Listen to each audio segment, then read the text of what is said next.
Teknolojiya irəliləməyə davam edir. Hər şey daha ağıllı, daha sürətli, daha asan olur. Bir toxunuşla dünyanın istənilən yerində, istənilən insanla əlaqə qura bilirəm. Bəs mən heç özümdən bunu soruşmuşam. Teknolojiya inkişaf edir. Bəs bəşəriyyət necə? Yadımdadır. Ailə olanda hamı bir süfrə arxasında əyləşərdi. İndi hər birimiz fərqli otaqda, fərqli ekranda, fərqli dünyadayıq.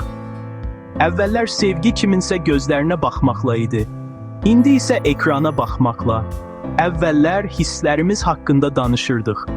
İndi isə onları paylaşırıq, nümayiş etdiririk, ölçürük. Məni səhv anlamayın, teknolojiya pis deyil. O neytraldır, sadəcə bir alətdir. Amma məsələ burasındadır, biz ona xidmət etməyə başlayırıq. Teknologiyanın bizə uyğunlaşması əvəzinə biz teknologiyaya uyğunlaşırıq.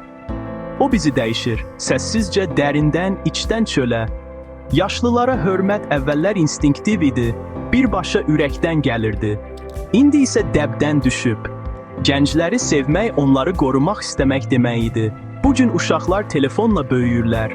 Müəllimlər, bilik və əxlaq bir vaxtlar bizim tacımızın inciləri idi. İndi isə, əgər məzmun yaratmırsansa görünməzsən. Qalib gələn dəyərli olan deyil, görünən olandır. Sevgi əvvəllər qurban vermək demək idi. İndi isə mesajının görülüb görülməməsi ilə bağlıdır.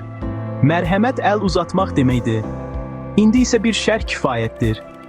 İnanc və əxlaq içimizdə yaşayırdı.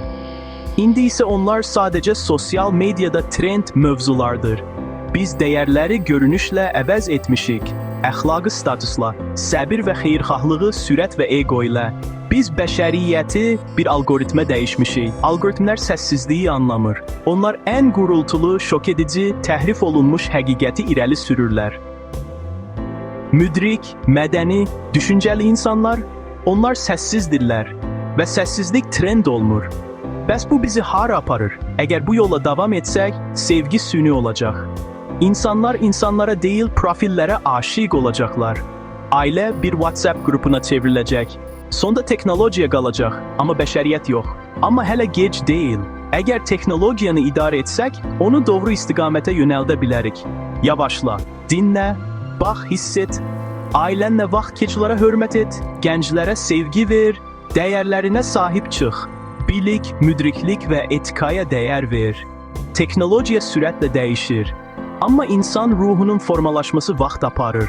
Əgər o ruhu qorusam, gələcək bizim olacaq. Əgər qorumasam, gələcək teknologiyanın olacaq, bəşəriyyətsiz bir gələcək. Əgər sən də belə düşünürsənsə, bu mesajı paylaş. Bir dostuna göndər. Şərhlərdə yaz, mən insan qalmağı seçirəm. Çünki teknologiya çoxdur, amma bəşəriyyət getdikcə azalır.